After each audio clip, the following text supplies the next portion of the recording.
제목만 한번 따라 하실게요. 예수 안에서 참된 소확행을 누려라. 네. 제목이 좀 길면서 좀 생소한 단어가 있죠. 소확행.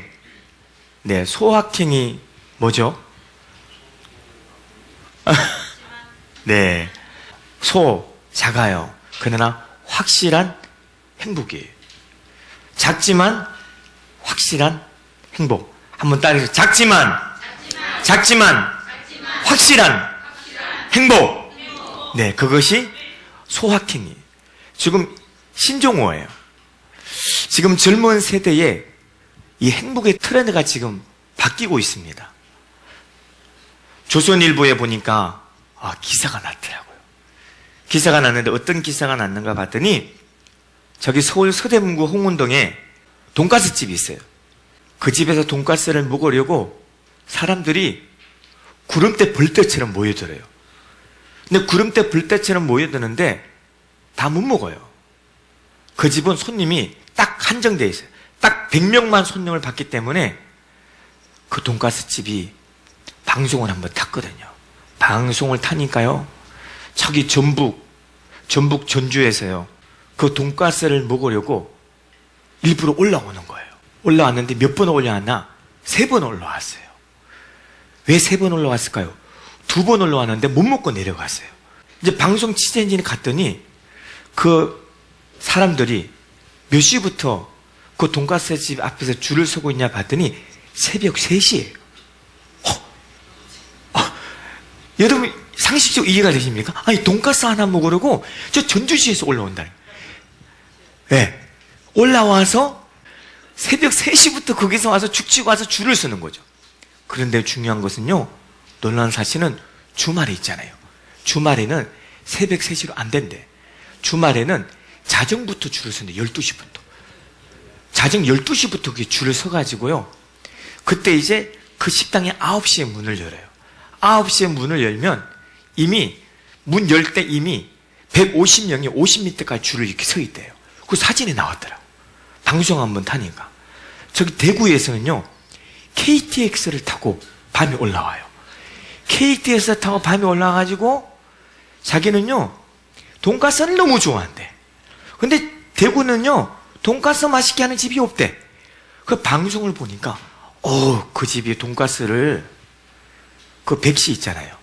백씨가 일본에 가가지고 온 일본 천지를 다 돌아다니도 돈가스 집이 맛있는 집이 없대. 근데 홍은동의 그 집이 일본에 있는 돈가스 집보다 제일 맛있다는 거예요. 그래 말 한마디 하니까 막 전국에서 난리가 난 거예요. 그래서 방송진에 취재를 했어요. 아니, 뭐 이렇게 추운데 새벽 3시부터 자정부터 이렇게 나와서 있는데 이거 뭐 이런 거 하고 있는가? 자기는 그것이 행복이에요. 행복 추구예요. 그 앞에 타이틀이 소확행. 새벽 3시에 나가서 돈가스 줄을 서다. 소확행이에요. 작지만 확실한 행복이에요. 여러분, 그게 행복이에요? 여러분, 그 새벽 3시부터 아니 주말에 자정부터 그 추운데 패딩 거 떨면서 아니 7시간 8시간 줄을 기다리면서 그 돈가스 한 그릇 먹는 것이 그게 확실한 행복입니까? 그런데요, 어떤 사람은 그 취재진에 이렇게 대답을 했대요. 소확행. 그래서 새벽에 나와서 줄 서가지고 돈가스 먹는 것이 지구를 지키는 일만큼 의미가 있는 일들이에요. 놀랍지 않습니까? 요즘은요, 젊은 세대들의 행복의 트렌드가 이렇게 바뀌고 있어요. 큰 것, 막 어마어마한 것, 엄청난 것, 화려한 것, 그 옛날 일이죠. 그런 것에서 확실한 행복을 찾지 않고요, 소소한 것, 작은 것에서 행복을 추구하는 그런 트렌드로 바뀌었대요. 지금 세대가, 그렇게 젊은 세대들이 작은 것에서 확실한 행복을 추구하고 발견하고 누리고 있다는 것이죠. 여러분, 유대인의 지혜에서 탈무드에 보면 아주 재미난 일이 있어요. 가게가 마주보고 있어요. 가게는 마주보고 있는데 같은 물건을 팔아요. 근데 저쪽이 잘 되면 우리가 안 되고, 우리가 잘 되면 또 저쪽이 안 되고, 그 서로 막 시기하고 질투하고 맹비난을 하면서 그렇게 장사를 하는 것을 천사가 그 광경을 보면서 야, 이거 안 되겠다. 그 천사가 하나님 앞에 가서 얘기를 하는 거죠. 하나님, 저 같은 물건을 팔고 있는 마주보고 있는 저 가게 두 주인이 지금 수십 년째 저걸로 싸우고 시기하고 질투하고 비난하고 저렇게 장사하고 있는데 무슨 대책을 세워야 되지 않겠습니까? 근데 하나님이 천사 보고 야, 네가 가서 대책 좀 세워봐. 그래서 천사가 내려가서 대책을 세운 거예요. 한 가게 주인한테 가서 하나님이 당신을 너무 불쌍히 여기셔가지고 복을 주시는데 한 가지 소원, 무슨 소원을 빌되 한 가지 소원을 들어준다. 그런데 단 조건이 있다. 당신의 소원을 들어준 대신에 그 마주보고 있는 가게 주인에게는 배로 들어준다. 이해되십니까? 쉽게 말해서 당신이 지금 1,000만 원을 주십시오 하면 당신이 1,000만 원을 주는데 맞은편에 있는 그 주인에게 2,000만 원을 준다. 그 얘기를 듣고 나니까 이게 깊은 고민에 빠진 거예요. 고민에 한참 고민과 생각에 빠져있던 그 가게 주인이 어떻게 말한 줄 아십니까? 소원을 말하려고 했는데 이렇게 말하더라고요. 내 한쪽 눈을 빼십시오. 내 한쪽 눈을 빼주세요. 그럼 맞은편의 가게 주인의 눈은 어떻게 돼요? 양쪽 눈이 다 빠지는 거죠. 와, 이거는요 악한 거죠. 욕심이 지나치면 이런 결과가 초래되는 거죠. 그런데 이것이 유대인의 지에서 탈무드에만 기록되어져 있는 것일까요? 우리가 살고 있는 이 세상이 그래요. 우리가 살고 있는 이 세상에요, 하루가 멀다 하게 그런 뉴스들이 막 쏟아져요. 친구가 친구를 돈 때문에 죽이는 거예요.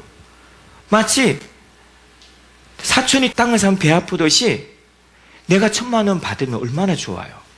그 남에게 2,000만 원 가는 것이 배 아픈 거야. 그래서 소원도 못 빌어. 그 눈을 빼달라는 거예요. 그 네 죽고 나 죽지 않은 거지.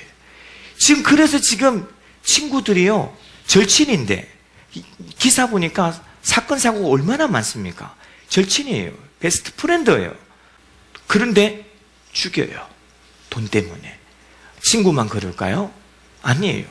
또 가족에서 형제 시간에 명절날 되면요, 그 재산 다툼 때문에 차라리 돈이 없으면 괜찮았을 거야. 그 돈 때문에 서로 살인을 하고 부모가 자식이 부모를 죽이고, 저는 이 말씀을 하다 보니까 누군가에서 제 핸드폰에 밴드에 웃고 지나가자라고 하면서 사진을 하나 올렸더라고요.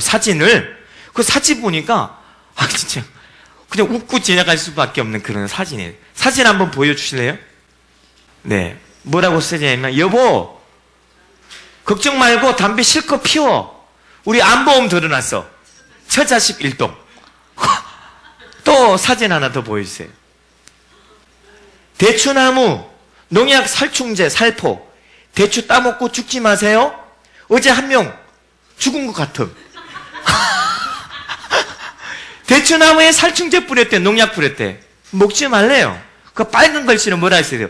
어제 한 명 죽은 것 같음. 예. 아니, 그 세상에 대추 좀 따먹으면 어때? 부인과 처자식 일동. 담배 실컷 피워. 보험 더 넣어놨어. 담배 실컷 피우고 배 한 그릇 주고 우리가 보험금 타먹, 이런 얘기 아닙니까? 뭐예요, 다? 돈이에요, 돈. 돈에 행복이 있을까? 성경은요, 디모데 전서 6장 10절에 보니까 돈을 사랑함이 일말하게 뿌리가 된다. 이것을 탐내는 자는 미혹을 받아서 믿음을 떠나 많은 근심으로써 자기를 찔렀도다. 돈은요, 일만하게 뿌리가 된대요. 어떻게 하면? 돈을 사랑함이. 돈은요, 사랑의 대상에, 우리의 자본주의 사회에 돈은 필요해요. 돈은 유익합니다. 그냥 돈을 사랑하면 돈이 우상이 되는 거예요. 돈을 사랑하면 결국 그것을 탐내는 자는 돈의 종이 되어서 미혹을 받아요. 그래서 어떻게 된다? 믿음에서 떠난대요. 믿음에 떠난다는 건 하나님을 떠나는 거예요. 하나님을 떠난과 동시에 자기의 삶을 찔러는 거예요. 괴롭게 하는 거예요. 그것을 하나님이 말씀하고 있어요. 야고보서 1장 15절에는 욕심이 잉태한 즉 죄를 낳고 죄가 장성한 즉 사망을 낳느니라. 돈의 욕심이 그것이 장성하면요, 결국은 욕심 때문에 두 눈이 멀어요. 이런 경우가 왜 나타납니까? 왜 형제가 친구끼리, 형제끼리, 부모 자식끼리, 자녀 부모끼리 왜 죽이고 칼분이 왜 나는 거예요? 욕심이에요. 지나친 욕심, 지나친 탐심에 사로잡혀 눈이 멀으니까 눈에 보이는 게 없는 거예요. 형제도 안 보이고 부모 자식도 안 보여요. 다 적으로 보이는 거죠. 오늘 성경 본문 말씀에 등장하는 화제의 주인공이 있어요. 그 화제의 주인공이 누굽니까? 누구예요? 삭개오예요. 할렐루야. 삭개오예요. 오늘 성경 본문에 등장하는 그 화제의 주인공이 삭개오예요. 그 삭개오가 어떤 인물인지 아세요? 돈이 눈이 멀었어요. 돈이 눈이 멀어가 보이는 게 없어요. 당시 이스라엘은 로마의 식민지 아래에 있었어요. 그런데 로마 사람들은요 굉장히 똑똑해요. 특별하게 억압하고 그러지 않아. 유대인들에게 세금만 걷어들이는 거예요. 그것만 잘하면 특별히 괴롭히지 않고 억압도 안 해요. 그런데 얼마나 똑똑하냐 하면 그 로마인들은 자기들의 미움을 안 받기 위해서 자기들의 군대를 통해서 세금을 거두는 게 아니에요. 유대인 중에 한 사람을 세리장으로 세워서 세금을 거둬들이게 해요. 그러니까 그 여리고는 그 광야의 오아시스처럼 세금을 거둬들일 때가 많아요. 그러니까 이 로마 사람들이 삭개오를 세리장으로 그 여리고 지방의 국세청장에 버금가는 지혜와 권력을 주면서 세금을 거두게 하는 거죠. 그러니까 이 삭개오가요, 가뜩이나 돈이며 환장했던 이 삭개오에게 그런 권력과 지위를 세워주니까 이제 정당하게 세금을 정당하게 거둬들여야 되는데 정당하게 거둬들이지 않고 막 강제로 빼앗는 거죠. 이것이 지금 삭개오가 오늘 본문 말씀에서 그 이야기를 하고 있는 거예요. 8절 말씀에 삭개오가 서서 주께 여짜오되 주여 보시옵소서 내 소유의 절반을 가난한 자들의 주게 사오며 만일 누구의 것을 속여서 빼앗은 일이 있으면 내 값절로 갚겠나이다. 누구의 것을 속여서 빼앗은 것. 지금 삭개오는 돈이 눈에 물어가지고 동족인 유대인들에게 속였어요. 속여가지고 빼앗았어요. 무엇을? 돈을 갈취한 거예요. 세금을 빼앗은 거예요.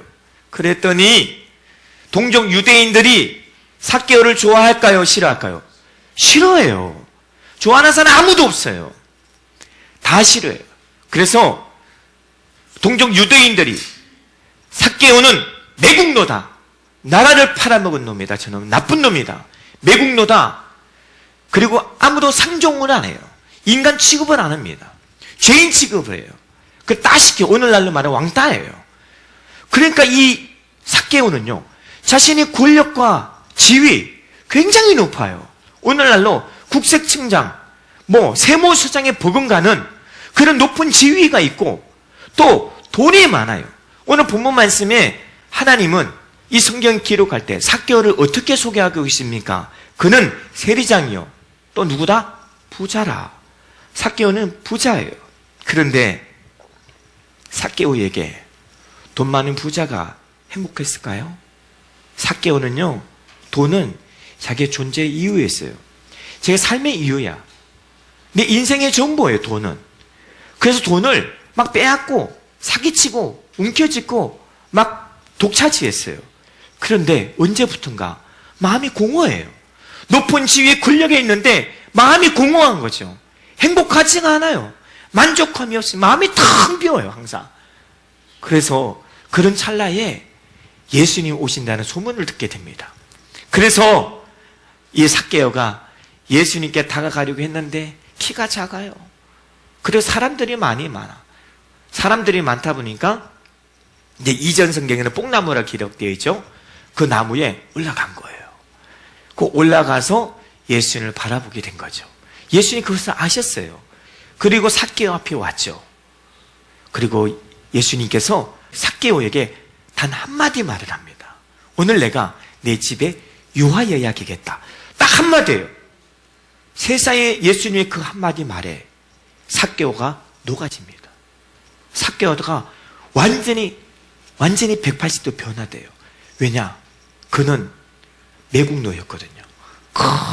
누구도 유대인 중에, 동족 유대인 중에 그 누구도 자기에게 따뜻한 말 한마디 건네주는 사람이 없어요.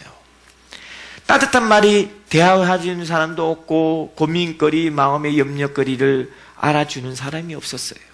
그런데 예수님이란 분이 오셔가지고 자기에게 따뜻한, 세상의 그 어떤 소리로 비교할 수 없는 사랑의 음성으로 삭개오야, 삭개오야, 뽕나무에서 내려와라. 내가 오늘 내 집에 유하여 야기겠다. 할렐루야. 세상이 이 따뜻한 주님의 사랑의 음성을 듣고 난 다음에 그런 진정한 소확행을 발견하게 되고 소확행을 누리게 됩니다. 아, 내 인생의 참된 가치는, 내 인생의 참된 행복은 돈이 아니었구나. 세상과 명예와 권력이 아니었구나. 그것을 깨달은 거예요. 깨달으니까 어떻게 해요? 예수님을 만나면요, 예수님을 만나면 깨달으면요, 변화되면요, 변화가 돼요. 그래서 영국의 종교개혁자였던 존 웨슬리, 요한 웨슬리가 이런 말을 했어요. 진정한 회개는 돈지갑의 회개다. 진리한, 지금 이 자본주의 시대에 많은 사람들이 교회는 다니고 있지만 돈지갑의 회개를 못하는 경우가 많이 있어요. 그런데 이 삭개오는요, 완전히 변화래요. 돈은요, 삭개오에게 생명이었어요. 존재 이유예요.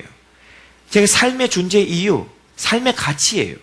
그런 삭개오가 예수를 만나고 난 다음에 완전히 소확행이 완전히 바뀌는 거예요.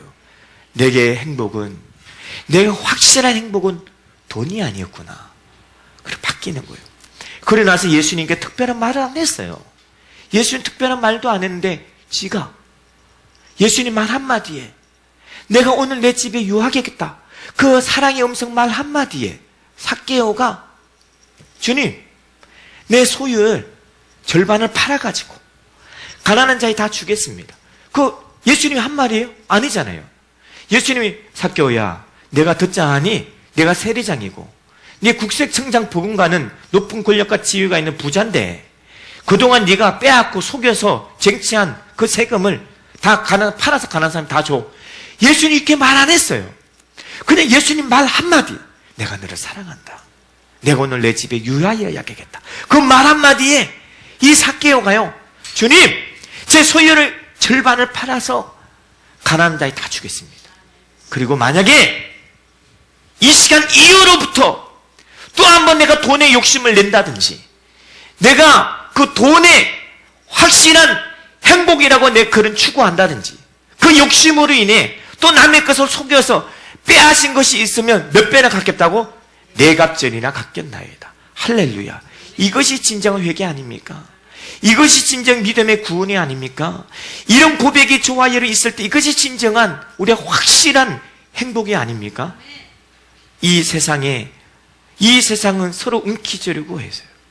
그러나 이 움켜쥐라는 이 자본주의 세상에 저와 여러분은 이 삭개오처럼 예수를 만나고 그 예수님 안에서 진정한 이런 영적인 거듭난 변화와 그리고 진정한 행복을, 확실한 행복을 발견하게 되시기를 주 예수는 간절히 축원합니다. 마태복음 19장에도요, 청년이 등장해요. 그 청년은 부자 청년이에요. 그 어떻게 구원을 받을 수 있겠냐고 예수님께 물었어요. 그런데 예수님이 그때는 삭개오에게 말한 것 같지 않게 직접적으로 대놓고 얘기합니다. 내 재산을 팔아라. 내 재산을 팔아서 가난한 사람에게 주라. 그랬더니 그 부자 청년이 어떻게 한 줄 아십니까? 그 부자 청년이 재물이 많음으로, 돈이 많음으로, 재산이 많음으로 근심하여 가니라. 결국 그는 디모데전서 6장 10절 말씀처럼 믿음을 떠나 하나님을 떠나 많은 근심으로서 자기를 찔릴 수밖에 없는 그러한 삶의 자리로 돌아간 거예요. 삭개오와 부자 청년의 차이점은 무엇입니까? 다 만나요. 예수님을 다 만납니다. 그러나 육적인, 인간적인 이성의 눈으로 만나는 사람과 마음으로 만나는 사람의 차이예요. 저와 여러분은 진정 이 이성, 인간적인 눈이 아니라 마음으로, 따뜻하게, 마음의 사랑으로 예수님을 뜨거운 만남을 가지시기 바랍니다. 그런 만남이 있어야 내가 변화돼요. 내 마음이 주님 만나야 내가 변화되고 내 생각과 사고가 변화되고요. 삶이 변화될 줄로 믿습니다. 누가복음 16장에 보면 누가복음 16장에 어떤 인물이 등장하냐 하면 나사로가 등장합니다. 성경에는 신약에 나사로가 두 사람이 있어요. 이 나사로는 요한복음 11장에 나오는 마르다와 마리아의 오빠 나사로가 아니에요. 이 동명이인이 다른 사람이에요. 그런데 누가복음 16장 20절에 등장하는 이 나사로는 직업이, 신분이 거지예요. 그 거지는 어디서 살아갑니까? 부잣집, 대문에서 살아요. 그 성경은 이렇게 기록하고 있어요. 한 부자가 있는데 그 부자는 호의호식하고 매일 호화로운 연락하는 삶을 살아가고 있습니다. 그러나 집 문 앞에, 대문 앞에 앉아있는 그 거지는요, 부자의 상에서 떨어지는 부스러기로 연명을 하고 살아가요. 그런데 그 거지 나사로는요, 또 병이 있어요. 무슨 병이? 피부병이 있어요. 막 피부병이 있어가지고 피부가 썩어 들어가요. 그래서 그 피부 썩어 들어가는 그 피부병의 헌대를 개들이 와서 막 핥아요. 그런데 이게 쫓을 수 있는 기운도 없어. 병든 이 나사로, 거지 나사로가 부자보다 먼저 죽습니다. 근데 중요한 것은 다 죽어요. 부자도 죽고 가난한 나사로 거지도 죽어요. 부자라고 안 죽는 것이 아니에요. 이 세상은 공평합니다.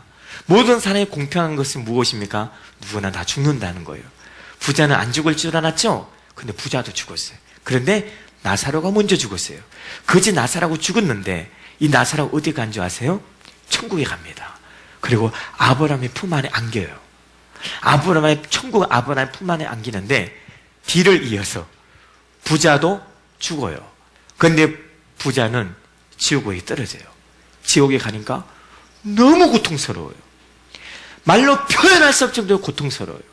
그래서 그 부자가 이렇게 보니까 세상에 내 집 앞에서 연명하고 부스러기만 먹는 그 거지 나사로가 아니 천국에서 아브라함의 품에서 따뜻하게 진정한 확실한 행복을 누리고 있더라는 거죠. 그래서 그 부자가 두 가지를 부탁합니다. 하나는 그 나사로 손끝에 물을 찍어서 내 입에 대달라고. 얼마나 고통스러우면 그 나사 손끝에 물 한 방울 떼어서 네 입에 혀에 적셔달라고 그렇게 했어요. 또 하나는 저 세상에 내 형제 5이 있는데 이렇게 고통당하는 지옥이 있다는 것을 저들로 알게 하소서. 이런 자의 거절을 당합니다. 거절을 당해요. 여러분, 그 부자는 소확행의 부자였을까요? 진정한 행복한 부자였을까요? 아니에요. 그는 불행한 부자였어요. 실패한 부자였어요. 그러면 그 거지는 그러면 실패한 거지 인생이었을까요? 불행한 거지 인생이었을까요? 아니에요. 우리는 이 성경을 보다 보면 조금 오해할 수도 있어요. 어떻게 오해할 수 있느냐? 그러면 부자들은 다 지옥 가고 거지들은 다 천국 가느냐? 아니에요. 누가복음 16장 31절에 나와 있어요. 그 돈을 어떻게 쓰느냐가 중요해요. 버는 거 중요하죠. 그러나 버는 것보다 더 중요한 것은 부자라고 지옥 가는 거 아니에요. 그 부자가 어떻게 쓰느냐가 중요해요. 그 부자 청년처럼 내가 재산이 많아서 내가 평생 움켜쥐고 살아야 되는데 이것이 나의 유일한 확실한 행복이었는데 어떻게 예수님 나보고 이거 다 팔아가지고 가난한 사람이 나누고 베풀고 살아가라 그래. 난 죽어도 그렇게 할 수 없어. 그 부자는 지옥 가는 거예요. 근데 삭개오 같은 부자, 내가 평생에 이것이 내게 소확행인 줄 알고 움켜쥐고 내 동족 유대인들에게 매국노라 취급을 당하면서 그렇게 내가 모아왔는데 예수님을 만나니까 내게 참된 행복은, 확신의 행복은 돈이 아니었구나. 그래서 이 부자 삭개오가 자신의 재산을 팔아가지고 가난한 사람 나누죠. 이 부자 뭐예요? 버는 것보다 쓸 줄 아는 부자. 이 쓸 줄 아는 부자는 천국 가는 거예요. 저와 이런 삶의 현장에 이러한 세상에 가져다는 돈이 아니라, 명예, 권력, 권세가 아니라 저와 이런 진정한 참된 행복, 작지만 소소하지만 확실한 행복은 오직 예수인 줄로 믿습니다. 할렐루야! 제가 말씀을 묵상하면서 미국의 신학자였던 이 피터 라이브스라는 신학자가 글을 쓰더라고요. 돈으로 살 수 없는 19가지, 돈으로 살 수 없는 19가지라는 그 글을 썼는데, 제가 그 글을 읽으면서 많이 공감했어요. 공감해서 제가 이렇게 스크랩을 해왔는데요. 19가지 다 읽어드릴 수는 없지만 한 몇 가지만 읽어드릴게요. 돈으로 사람을 살 수는 있으나 그 사람의 마음은 살 수 없다. 돈으로 호화로운 집을 살 수 있어도 행복한 가정은 살 수 없다. 돈으로 최고의 침대는 살 수 있어도 최상의 달콤한 잠은 살 수 없다. 돈으로 시계는 살 수 있어도 흐르는 시간은 살 수 없다. 돈으로 얼마든지 책은 살 수 있으나 결코 삶의 지혜는 살 수 없다. 돈으로 지위는 살 수 있어도 가슴으로 우러나오는 존경은 살 수 없다. 돈으로 좋은 약은 살 수 있어도 평생 건강은 살 수 없다. 돈으로 맛있는 음식은 살 수 있지만 식욕은 살 수 없다. 여러분 공감하십니까? 저는 이 19가지의 이 글을 읽으면서 제 스스로 내린 결론을 내렸습니다. 돈으로 행복은 살 수 없구나. 할렐루야. 같이 한번 고백 한번 해볼까요? 돈으로 행복은 살 수 없구나. 네. 돈으로는요, 행복은 살 수 없어요. 진정한 행복, 저와 여러분 참된 행복, 소확행. 작지만 확실한, 분명한, 정확한 행복은 오직 예수인 줄로 믿습니다. 저와 여러분 2019년도 한 해 우리 예수님 안에서 참된 확신한 행복을 누리는 한 해가 되시기를 주 예수를 간절히 축원합니다.